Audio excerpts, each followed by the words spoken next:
정의를 물같이 공의를 강같이가 무슨 뜻인가라는 제목으로 하나님 말씀 연구하도록 하겠습니다. 아모스 5장은 다이아몬드 같이 가장 중요한 장이라 그랬습니다. 왜냐? 여기에서 해결책이 있고 처방전이 있기 때문에 그렇습니다. 앞부분에서 나온 처방전이 뭐였죠? 나를 찾으라 그러면 살리라. 하나님 찾으면 산다는 것입니다. 찾는 게 뭔지 어제 살폈죠. 세 가지가 있는데 하나님과 연결되는 거, 그게 찾는 거다. 또 하나님과 조율되는 거, 그게 찾는 거다. 그리고 하나님 안에 이렇게 합류되는 걸 초월이라 그랬죠. 양수리 같이 두 물줄기가 합쳐지는 거, 하나님의 물줄기에 내가 합류되는 거, 그게 초월이다. 설명을 했습니다. 우리가 계속 성경 전체의 그림을 봐야 되는데 내가 구원받는다는 게 뭐냐면 첫째 나는 깨지는 거고요. 나를 대상으로 마태복음 22장에 나오잖아요. 율법이 뭐예요? 율법 중에 제일 큰 게 하나님 사랑하는 것과 이웃 사랑. 그러니까 하나님 사랑하면 내가 깨지는 거고 또 반대로 이웃 사랑해도 내가 깨지는 거예요. 또 내가 깨지면 하나님 사랑하게 돼 있고 내가 깨지면 이웃 사랑하게 돼 있고 그러니까 나, 하나님, 이웃이 이게 긴밀하게 연결되어 있습니다. 뭐 하나만 있는 게 아니에요. 그래서 성경을 볼 때 항상 이 세 가지를 같이 봐야 된다는 것입니다. 여기서 나를 찾으면 살리라. 그러니까 나와 하나님과의 관계죠. 하나님 찾으면은 내가 깨지게 되고 생명이 연결되니까 살겠죠. 조율되니까 하나님 믿었던 행하겠죠. 초월되니까 능력이 나타나겠죠. 그건 그 관계예요. 그러면 이제 감이 오시죠. 이제 어디가 나오겠어요? 이웃과의 관계 속에서 나오겠죠. 이웃을 사랑하고 그러면은 내가 깨지게 되고 내가 깨지면 이웃을 향해서 오늘 중요한 개념이 정의, 공의 이런 것들이 막 흘러가게 될 것이다. 뭐 이런 것들을 보여주고 있습니다. 그래서 성경을 좀 보면요. 나중에는 뭐 예상 안 해도 대충 뭐가 나올지 알게 됩니다. 하나님의 말씀이 모든 게 다 균형이 잡혀 있거든요. 그래서 그런 접근이 된다라는 것입니다. 그래서 이제는 하나님과의 관계 속에서 예배인데 예배 말고 일상을 얘기를 하겠죠. 그래서 13, 14절 같은 데 보면은 뭐 간단히 이런 거 아니에요. 선을 구하고 악을 미워하라. 어디서? 일상생활 속에서. 그래서 성문에서 하래요. 반대말이 뭐예요? 성전이 아니라 이제 어디로 가라고요? 성문으로 가라. 요즘식 표현에 의하면은 교회가 아니라 일상에서. 마찬가지겠죠. 교회에서는 하나님 찾는 거, 일상에서는 이웃 사랑하는 거. 그럴 때 나도 깨지고 사랑하게 되고 또 무시하지 않고 또 존중하게 되고 뭐 그런 것들이 이루어지게 된다는 것입니다. 그런 관점에서 이제 두 번째 관점을 얘기를 하는 거예요. 그게 13절과 14절과 15절입니다. 다 하시겠습니다. 시작. 너희는 살려면 선을 구하고 악을 구하지 말지어다. 만군의 하나님 여호와께서 너희의 말과 같이 너희와 함께 하시리라. 너희는 악을 미워하고 선을 사랑하며 정문에서 정의를 세울지어다. 만군의 하나님 여호와께서 혹시 요셉의 남은 자를 불쌍히 여기시리라. 이 같은 내용들을 갖다가 여러 관점에서 지금 설명하고 있는 것입니다. 성문에서 정의를 세울지어다. 그러면 내가 깨지고 하나님께 돌아가는 돌이킴이 가능해진다라는 것입니다. 구체적인 설명이 이제 뭐 여기 아모스에서 한 절 외우라 그러면 이 구절이죠. 5장 24절. 5장 24절 한번 읽겠습니다. 시작. 오직 정의를 물같이 공의를 마르지 않는 강같이 흐르게 할지어다. 그리고 뭐 어제는 제가 뭐 원어 갖고도 설명을 했는데 그냥 정의, 공의 이렇게 생각하면 돼요. 정의가 뭐라 그랬어요? 미슈파트. 그다음에 공의, 체다카. 영어로 한다 그러면 정의는 justice. 그 다음에 영어로 한다 그러면 공의는 righteousness. 그죠? righteousness. 그 두 가지. 그러니까 정의는 물같이, 공의는 강같이. 우리 이거를 살피는 것이 오늘 뭐 핵심이라고 생각합니다. 먼저 이거 살피겠습니다. 그 정의란 게 뭐냐? 오늘 새로운 관점에서 한번 설명해 본다 그러면 다 들었던 얘기인데 정의는 다 똑같이 대우해 주는 거예요. 다 똑같이. 그래서 예를 들어 재판하고 연관이 돼 있어요. 재판을 할 때 아는 사람은 봐주고 모르는 사람은 엄하게 하고 그러면 안 되겠죠. 또 반대로 부자는 잘 봐주고 가난한 사람은 학대하고 그것도 안 되겠죠. 근데 성경은 또 반대도 얘기해요. 가난하다고 봐주지도 말래요. 그죠? 가난하다고 봐주면 안 되잖아요. 우리 그러잖아요. 가난한 사람이니까 뭐 더 동정해야 돼. 누가 그래? 재판에서는 그렇지 않다니까요. 그래서 이거는 사법적 정의를 얘기해요. 정의 그럴 때. 사회 전체가 정의롭기 위해서는 사법적 정의가 있어야 됩니다. 사람 이름 가려놔도 결과는 똑같아져야 돼요. 그게 정의. 이렇게 얘기한다라는 것입니다. 그러니까 봐주지 않는 것, 무시하지 않는 것. 그래서 이 정의라는 말에 가장 비슷한 말이 요즘식으로 쓴다면 공정이에요. 공정. 사회생활할 때 어떻게 해야 돼요? 공정해야 된다는 거예요. 공정. 율법에는 두 가지 정신이 있다고 그랬죠. 두 가지 없게 하라. 억울한 자가 없게 하라. 가난한 자가 없게 하라. 이게 율법 정신이거든요. 그러니까 정의에 해당되는 게 뭐예요? 억울한 자가 없게 하라. 그래서 정의 그러면 저는 이 두 단어가 연결됐으면 좋겠어요. 정의 그러면은 공정한 것. 공정하면은 억울한 자가 없게 되는 거. 이게 정의입니다. 그러니까 정의 이해가 되시죠? 미시파트라는 거. 특별히 이거는 재판하고 관계가 돼 있다니까요. 사법적 정의. 그러기 위해서는 뭐가 이루어져야 됩니까? 개인적인 게 아니에요. 이거는 시스템이 있어야 되겠죠. 제도가 돼야 되겠죠. 그래서 우리가 힘을 다해서 사회 제도를 바꿔야 돼요. 뭐 노예제도 없애거나 뭐 이런 것 같이 악한 법들을 없애버려야 된다고. 시스템을 만들어야 된다고요. 이게 정의예요, 정의. 그래서 좀 좋은 나라 가면은 되게 정의로운 나라잖아요. 정의롭다는 게 뭐예요? 공정해요. 그리고 억울함이 별로 없어요. 아 근데 좀 이상한 나라 한번 가보세요. 진짜 억울해요. 억울한 일이 한두 가지가 아니야. 뭐 가는 곳마다 돈 내라 그러지. 돈 주면 봐주고 아니면 치고 뭐 똑같은 사고가 났는데도 불구하고 자기 나라 사람들은 편들어주고 외국인이라고 막 덤텅이 씌우고 그때 우리가 느끼는 게 뭐죠? 엄청나게 억울하고 공정하지 않다고 느끼고 이 나라는 정의가 없는 나라야. 그런 거겠죠? 그 정의는 사법 시스템하고 연관이 돼 있다. 재판하고 연관이 돼 있다. 우리가 어떤 얘기를 할 때 어떤 판단을 내릴 때도 항상 공정함과 억울함이 없게 하는 그런 하나님의 종되길 바랍니다. 이게 정의고요. 공인데 공의는 뭐냐면 회복적 정의라 그랬죠. 이거는 공정하고 또 다른 차원의 문제라는 것입니다. 우리가 사람들 보면 약한 사람이 있고 강한 사람이 있고 또 우리 외모 요즘 많이 보잖아요. 뭐 외모가 이렇게 호의적인 사람, 이상하게도 쳐다만 봐도 웃음이 나오는 사람이 있고 쳐다만 봐도 이렇게 눈이 감기는 사람이 있고 그러잖아요. 그렇지 않습니까? 그러니까 이게 다 차별이 있잖아요. 차이가 있잖아요. 능력에도 차이가 있고. 그러면 냉혹하게 그게 내 능력이야 그렇게 말하면 되냐는 거예요. 그건 안 된다는 거죠. 그래서 공의가 필요하다는 것이다. 체데카. 이 공의. 그래서 그들도 살 수 있도록 만들어주는 거예요. 그래서 제가 어디에 소개했죠. 마태복음 20장에 나오는 거. 마태복음 20장에서 9시에 온 사람, 12시에 온 사람, 오후 3시, 오후 5시 그래서 1시간밖에 일하지 않아요. 6시에 퇴근이니까 1시간 일한 사람에게 한 데나리온을 줬다. 그게 중요한 게 아니고 원래 정의가 뭐예요? 하루에 한 데나리온 주는 거예요. 그게 정의라고. 한 데나리온도 안 주게 하는 게 정의롭지 않은 거죠. 한 데나리온이 하루 한 가족이 사는 일당이거든요. 그런데 1시간 일하는 사람도 가족이 있잖아요. 그러니까 이 주인이 일단은 공의가 있어요. 그리고 또 하나 뭐예요? 능력이 있죠. 자기가 1시간 일하는 사람도 한 데나리온 줄 수 있을 만큼 여유가 있잖아요. 그때 그가 할 일이 뭐예요? 공의를 베풀라는 거예요. 주라는 거예요, 그냥. 그래서 나의 선함이 네가 악하다 그러느냐 그런 얘기 하잖아요. 나는 지금 정의 얘기가 아니라 공의를 행하고 있다. 그래서 하나님께서 우리에게 은혜를 주시고 능력을 더 많이 주셨을 때 우리는 항상 공의로운 자로 서야 된다는 것입니다. 사회 시스템은 정의고 그 틈을 메울 수 있는 것들이 뭐예요? 우리의 공의가 있어야 된다. 체다카가 있어야 된다. 그래서 공의하고 제일 비슷한 말을 든다 그러면 우리 맨날 외치는 거죠. 은혜예요. 은혜. 공의는 은혜입니다. 은혜.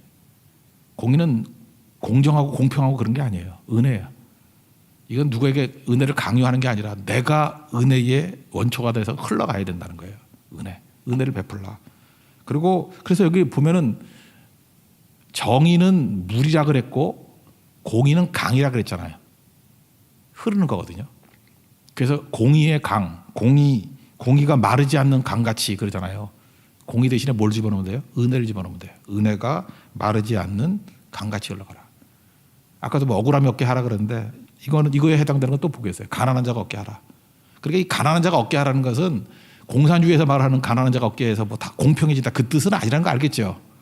가난한 자가 뭐냐면 인간의 존엄성을 가지고 살 수 없는 사람들에게 내가 도와줘서 인간적인 삶을 살 수 있도록 만들어주라 그런 뜻이라는 거예요.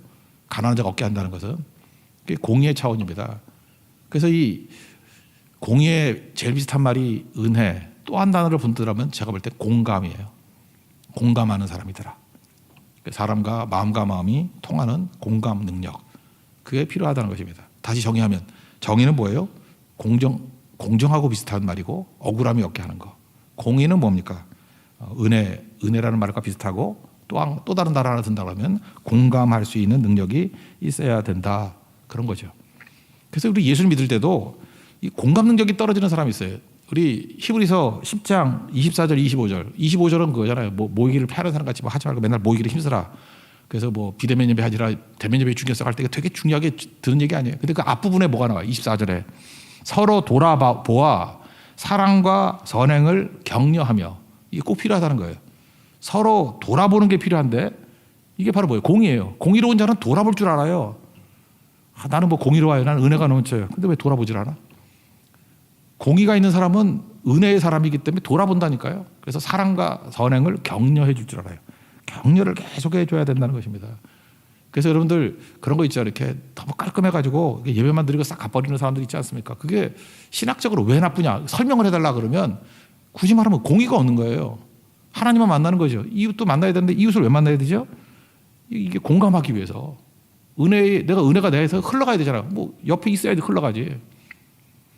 그래서 성도들을 적어도 한번 예배 왔으면 한 10명 정도는요. 혈색을 살펴야 돼요. 혈색을 살펴가지고 너 혈색이 왜 그래? 뭐 이런 거. 아니면 손이라도 잡아서 왜 이렇게 손이 거칠어졌어? 주부습진 걸렸네. 고무장갑 사줄까? 뭐 이런 식으로 그죠? 뭐 그런 식으로 이게 느낌이 와야 된다니까. 느낌이 와야 되고 그게 중요하죠. 그게 없으면 문제가 되죠. 잘 보세요. 감옥에 들어가 있는 요셉을 보세요. 요셉이 뭐 했죠? 감옥에 들어갔더니 뭐 거기서 사람들 둘러봤다 그러잖아. 창세기 40장에 나오나요? 뭐 근심의 빛이 있는지라 옆 사람 보니까 술 같은 거 하는 뭐떡 같은 거 하는 게 근심의 빛이 있는지라. 그래서 당신들의 얼굴에 근심 빛이 있는 것이 보입니다. 그래서 대화를 나누잖아요. 사실 그것 때문에 사실은 자기가 장차 이제 꿈 해석하는 걸로 나가게 되는 모습이 있지 않습니까? 그게 바로 뭐예요? 그게 돌아보는 거라고. 그죠? 그게 공의예요, 공의. 공감할 수 있는 능력. 그게 꼭 필요하다라는 것입니다. 그래서 여러분들 저는 식사가 되게 중요하다고 생각하는데 우리 초대교회 공동체를 밥상 공동체라고 그러잖아요. 밥 먹는 거예요. 아니 사도행전 교회 한번 보세요. 그 모여서 맨날 밥 먹었잖아. 여러분 가운데 그래요. 우린 알게 모르게 사회의 영향을 받아가지고 자기중심적으로 돼 있다고. 일단 1차적으로 내가 바빠. 아침에 얼마나 바빠요. 뭐 주일에도 그렇지만 아침에 얼마나 바빠. 그러니까 바빠서 간다. 맞아요. 예, 그럴 수 있어요. 또 하나 그럴 수 있죠. 나는 아침 먹으면 살 있죠. 다이어트해. 예, 그것도 맞죠. 예, 맞습니다. 많이 쪄 있어요. 예. 굶는 게 좋아 보여요. 나도. 다이어트. 또 어떤 사람 그런 게 있죠. 습관이에요. 나 지금 아침 안 먹는 게 20년 된 습관이야. 그럴 수 있죠. 그럼에도 불구하고 그 자신을 좀 깨고 어울릴 필요성이 있다는 것입니다. 왜? 그래야 돌아보죠. 그래야 사랑과 선행을 격려할 수 있죠. 내가 같이 밥 먹어주는 걸 따라서 달라지는 거죠. 제가 딴 건 모르지만 교육자들한테는 제가 뭐 할 얘기가 있잖아요. 그래서 그런 얘기예요. 아침에 안 먹는 습관이 있든지 아니면 뭐 내 입맛에 안 맞든지 뭐 이유가 뭐든 간에 항상 이렇게 어울려서 먹는 것이 되게 중요하다고. 그래야 대화도 나누고 그래야 밥 먹을 때 누가 옆에 가서 뭐 부탁해서 할 수 있고 그런 거 아니겠어요? 근데 그거의 필요성을 전혀 모르는 사람은 뭐예요? 공감 능력이 없는 사람이고 은혜가 뭔지를 모르는 사람이고 적어도 그 사람은 정의는 있을지 모르지만 공의가 없는 사람이에요. 하나님께서 그러잖아요. 일상생활에서 뭐가 필요해요? 정의, 공의가 필요하다. 은혜가 필요하다. 그렇게 말하고 있다는 것입니다. 그 다음 얘기는 뭐 그러지 않으면 깨진다 그런 얘기예요. 그죠? 내가 너희 가운데로 지나간다라고 하는 게 17절에 나오는데 출애굽할 때 그 열 번째 재앙이 장자 죽이는 거 아니에요. 출애굽기 11장 4절 나중에 찾아보세요. 밤중에 내가 애굽 가운데로 들어가리라. 이렇게 하나님이 지나가면 다 죽는 거예요. 심판이죠. 이스라엘은 구원받고 지나가면 다 죽는 거예요. 그러니까 이걸 알고 있어 이 사람들은.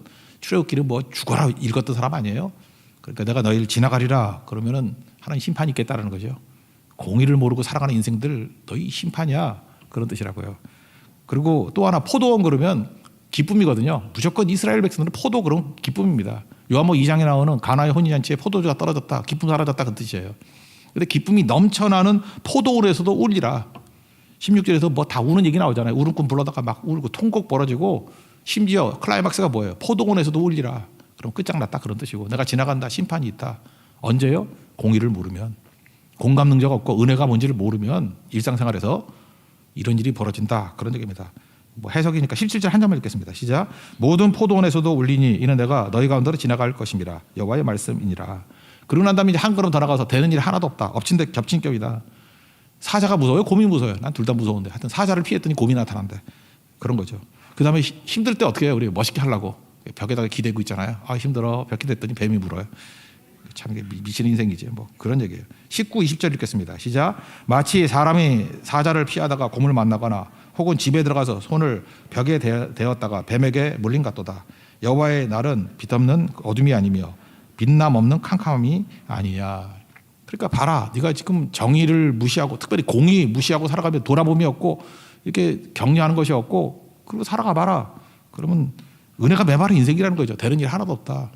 이게 말이 되느냐? 왜 네 삶이 이렇게 메마른지 아느냐? 정의가 없고 공의가 없기 때문에 그렇다. 그거를 말해주고 있다는 것입니다. 그러니까 하나님 찾으면 살죠. 이제는 어떻게 돼요? 선을 구하고 악을 미워하라. 구체적인 내용은 정의와 공의로 살라. 그러면은 이웃 사랑하게 될 것이고 이웃도 사랑하게 너도 깨지게 될 것이다. 그런 말씀을 하고 있다는 것입니다. 그리고 뒷부분에 두 번째 이제 파트의 설명을 좀 해드릴게요. 인생이란 게 뭐냐? 좀 큰 개념이에요. 인생과 예배인데 인생을 어떻게 보느냐에 따라서 틀린 건데 여행으로 보느냐 순례로 보느냐 다르다는 거예요. 여행으로 보느냐 순례로 보느냐. 그 설명을 하면 인생은 여행자가 아니라 순례자이다 이런 거예요. 우리 여행 되게 좋아하시죠? 여행은 누가 가요? 내가 가는 거죠. 내 뜻에 의해서 가는 게 여행이에요. 내가 스케줄 짜고 내가 계획 세워서 내 의지로 가는 게 여행이에요. 근데 인생은 여행 아닙니다. 인생이 뭐 내 뜻대로 돼요? 인생은 여행 아니에요. 순례라고. 순례는 뭐냐 하면은 이끌림 받는 거예요. 내가 원해서 살아요? 뭐 나도 몰라. 내 인생이 그렇게 풀려. 그래 이끌려 가는 거예요. 이끌림과 부르심, 인도하심. 그러니까 주체가 뭐예요? 여행의 주체는 나지만 순례의 주체는 하나님이에요. 하나님이 내 인생을 이끌어 가신다고. 그러면 순례의 목적이 뭡니까? 깨진 내가 깨지는 거예요. 동의어 사명 발견하는 거예요. 사명 발견했다 그러는 사람은 다 내가 깨진 사람이고요. 내가 깨지는 그 순간 사명이 훤히 보여요. 이게 순례의 목적이라는 것입니다. 야곱 예를 들까요? 내가 바로왕 앞에서 그러잖아요. 내가 나그네길 살았다고. 순례자라는 뜻이에요. 순례. 130년 살았는데 험악한 세월을 살았다. 내가 이끌림 당했다 그런 거죠. 히브리서 11장 21절 보니까 그가 깨닫는 순례의 목적이 뭐였어요? 축복하고 경배하는 거였죠. 요셉의 가가들에게 축복하고 그거 깨달은 거예요. 그게 자기 사명이라는 거. 또 하나 경배했다. 끝까지 예배드렸다. 그게 순례입니다. 여러분 잊지 마십시오. 내 인생의 정의를 여행이라고 생각하니까 철이 없는 거예요. 내가 내 뜻대로 내 인생 살아볼 거야. 여행 아닙니다. 인생이 무슨 여행이에요. 야곱도 여행인 줄 알았다니까. 여행인 줄 알고 지가 멋대로 살다가 나중에 바로 앞에서 고백하잖아요. 인생은 여행 아니고 순례던데요. 나그네길이던데요. 하나님의 이끄심이던데요. 그리고 히브리 기자는 믿음의 순례를 뭐라고 설명해요? 그런 목적을 깨달았다는 거죠. 축복하는 인생. 축복하는 인생이 뭐예요? 창세기 12장 3절에 나오잖아요. 땅의 모든 족속이 너로 말미암아 복을 얻을 것이라고. 우리가 복의 근원이에요. 우리 복이 흘러간다고. 또 하나가 뭐 예배자라는 거예요. 축복자와 예배자가 된다. 그거 깨닫게 됐다. 그게 순례자의 마지막 고백이라는 것입니다. 그러면 여기서 이제 뭐 여행자가 아니라 순례자다 그러는데 순례자는 뭐로 사냐는 거예요. 순례자는 예배로 산다는 거예요.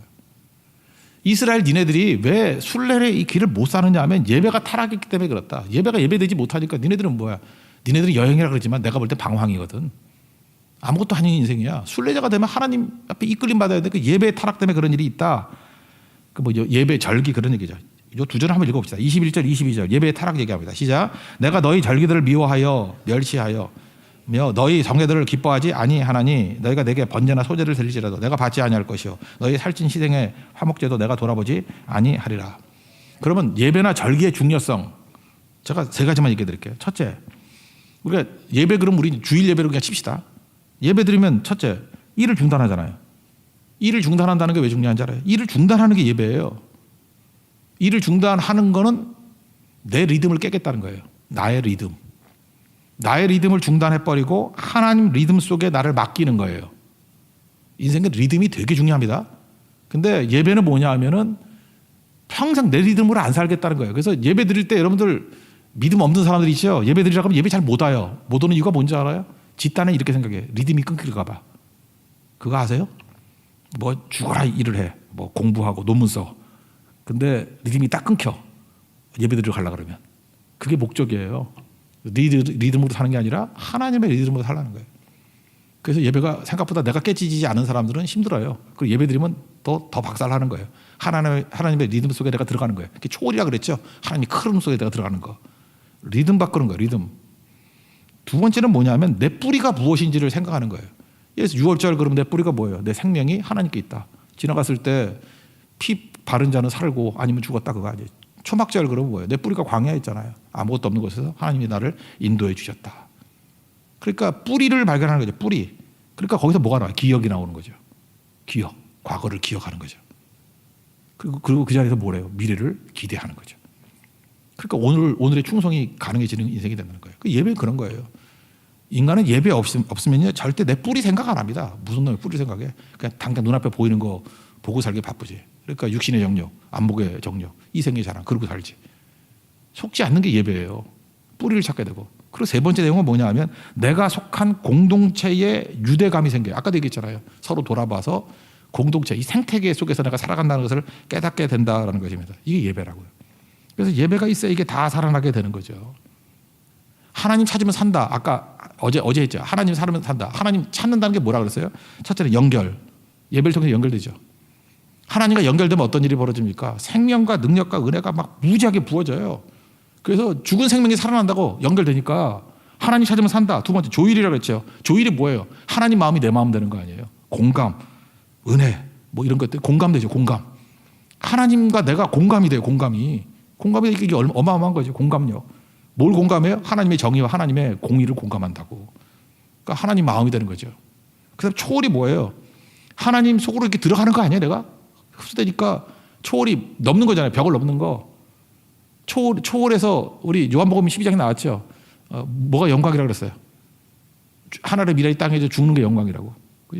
그래서 영광은 뭐예요? 벽을 뛰어넘는 거. 첫 번째 이방인들에게 헬라인에게도 복음 증거되는 거. 그게 영광이고 두 번째는 뭐예요? 내가 죽는 거, 미랄같이 죽는 거, 십자가. 그 영광이 요약하면 수요일에 나오신 분들 할 거예요. 선교와 십자가라고. 선교와 십자가가 이게 보통 사람이 됩니까? 안 되죠. 누가 돼요? 초월된 사람만 돼요. 벽을 뛰어넘는 사람만 된다고. 누가 뛰어넘어요? 하나님과 연결된 사람이 뛰어넘는 거죠. 그래서 하나님 찾는다고 할 때 이 연결, 조율, 초월 이게 사실은 인간관계 속에서 그대로 나타나게 된다는 것입니다. 그래서 초월이 뭐예요? 나를 뛰어넘는 거 아니에요? 사랑이 뭡니까? 사랑의 정의를 내린다 그러면 우리는 본능으로 살아가요. 자연이기 때문에. 본능은 욕심 아니면 두려움 아니에요. 그래서 우리는 악에 끌리는 요소들이 있다고. 근데 사랑이 뭐죠? 사랑해봤잖아요. 뭐 부모님 사랑하고 애 낳으면 또 애 사랑하고 뭐 남녀지간에도 뭐 초창기 뜨거울 땐 또 사랑하잖아. 자기 초월의 능력이라고 그러죠. 사랑해보라고. 내가 먹고 싶지 않아. 야 이거 엄청 맛있다. 그놈한테도 퍼먹이고 싶어. 이런 마음이 생겨요. 이게 보통 안 생겨 이런 생각이. 여러분이 뭐 그럴 일은 없겠지만 혹시 목사를 사랑한다고 먹다가 이거 목사님 먹었으면 좋겠네. 없겠지만 혼자 한번 기대해봤어. 없겠지만 그게 뭐예요? 초월이죠. 초월. 나 먹기 바쁜데 내가 먹는 기쁨도 굉장히 큰 거예요. 근데 그게 중단이 되면서 이 기쁨보다도 저 입에 들어가면 더 기쁘겠어. 그래서 부모님들이 그러잖아요. 자식 입에 들어가는 숟가락이 제일 기쁘다고. 자식이 먹을 때 그렇게 기쁨이 온대잖아요. 그게 초월의 능력 아니에요? 그게 넘어서는 거잖아요. 넘어서는 거. 이게 다 연결이 돼 있다라는 것입니다. 그러니까 대상을 위해서 자기 자신의 능력을 줄 수 있고 주는 거죠. 희생이 가능하고 그 희생이 불쾌한 희생이 아니라 즐거운 희생, 자발적인 희생이라는 것입니다. 이게 정의와 공의예요. 그래서 우리가 하나님 앞에 살아갈 때 어떻게 살아가야 돼요? 예배를 통해서 결국은 이 정의와 공의가 개념적으로 들어오는 게 아니라 내 삶의 내용으로 다 들어오게 된다는 것입니다. 그래서 이게 어디 영향이 돼요? 하나님과의 관계뿐만 아니라 이웃과의 관계 속에서도 예배에 나타나는 능력이 일상에서도 나타나게 된다는 거예요. 그러니까 초대교회 보세요. 거기 뭐 예배하고 일상하고 뭐 구분이 있어요? 예배 드릴 땐 예배를 통해서 하나님과 연결되고 조율되고 초월이 일어나고 또 성도들 만나니까 어떤 일이에요? 거기서 사람들과 연결이 되고 바라봐 보세요. 다 연결되고 거기서 하나님 마음 가지고 조율되고 또 초월하잖아. 막 다 뛰어넘잖아요. 그죠? 뭐 우리에게 피해를 입힌 사람, 뭐 상처를 준 사람 그런 생각 안 들고 그냥 사울 받아다가 오히려 나중에 이름까지 바뀌어버리잖아요. 사울과 바나바에서 이제 바울이 앞에 서 버리죠. 그래도 문제가 없어요. 문제가 초월의 능력이거든. 그런 것들을 바라보게 된다는 것입니다. 이 힘이 이 힘. 그러니까 예배 타락하면 다 깨져버린다 그 얘기죠. 나중에 보면 팔려간다 뭐 그런 얘기 나오죠. 25절부터 27절까지인데 이거 읽을까? 팔려갈 거 읽어서 뭐예요? 여기 있잖아요. 아수르의 그 우상 이름이 식국과 기윤이거든요. 기윤. 근데 내가 이거 말할까 말까 했는데 사실 전에 있던 교회에 어떤 아이가 있었는데 부모들이 와가지고 글쎄 등록을 했대. 기윤이라고. 그래서 내가 말할까 말까 했는데 지금 얘기할게. 15년 지났으니까. 애 이름 왜 기윤이라 그러죠? 우상 이름인데. 혹시 여러분들 애 이름 지을 때 짓지 말아야 될 이름 중에 하나가 기윤이에요. 기윤이라고 짓지 마세요. 이거 아수르의 우상 이름이라고. 읽어봐야 알지. 그러고 읽읍시다. 25절부터 27절까지 마지막 읽겠습니다. 시작. 이스라엘 족속아 너희가 40년 동안 광야에서 희생과 소제들을 내게 드렸느냐. 너희가 너희 왕 식국과 기윤과 너희 우상들과 너희가 너희를 위하여 만든 신들의 별 형상을 지고 가리라. 내가 너희를 다메섹 밖으로 사로잡혀 가게 하리라. 그의 이름이 만군의 하나님이라 불리우는 여호와께서 말씀하셨느니라. 결론. 예배의 힘이 있죠. 그게 어제 얘기해요. 하나님 찾으면 살리라. 또 하나가 뭐예요? 일상의 힘이에요. 일상의 힘. 일상의 힘 가운데 우리가 똑같은 원리예요. 그죠? 하나님 찾으면 일상의 힘도 생겨요. 일상의 힘을 통해서 정의와 공의가 흘러가게 만드는 거. 그러니까 우리가 할 일이 뭐예요? 시스템으로는 우리 교회도 그렇고 가정도 그렇고 무슨 회의, 국가도 그렇고 그러니까 이것도 마찬가지예요. 무슨 뭐 대통령 뽑고 국회의원 뽑고 할 때도 맨날 뭐 지파리 굽는다고 지 동네 식구들만 패거리 같이 몰려가고 하는 거. 내가 정치 얘기 안 하지만 한 번 할게요. 그 미친놈들이라고 그 정의를 깨는 거죠. 정의를 깨는 거지. 시스템 만들어야 돼요. 공정한 시스템을. 그렇다 그러면 왜 그 지방세계 흔들려 그런 게 그 망할 놈들이지. 또 하나 공의가 뭐예요? 이건 개인적인 차원이에요. 그죠? 이건 시스템도 맞지만 개인적으로 은혜가 있어야 돼. 은혜. 그죠? 그리고 하나님께서 우리가 더 주신 게 있잖아요. 그걸로 메꿔 나가야 되는 거라고. 그게 관대, 환대, 흐름. 이게 하나님과 연결됐을 때 이런 일들이 나타나게 된다는 것입니다. 적어도 우리 크리스천들이 들어가는 곳에 물론 주님 오실 때까지 완성되지는 않을 거예요. 그렇지만 정의가 있고 공의를 세울 수 있는 어디서요? 성문에서, 성전이 아니라 성문에서, 교회가 아니라 일상에서 공의가 강같이 흐르는, 은혜가 강같이 흐르는 우리 하나님의 거룩한 종 되기를 축원합니다. 자리에서 일어나겠습니다. 일상 찬양하겠습니다. 일상.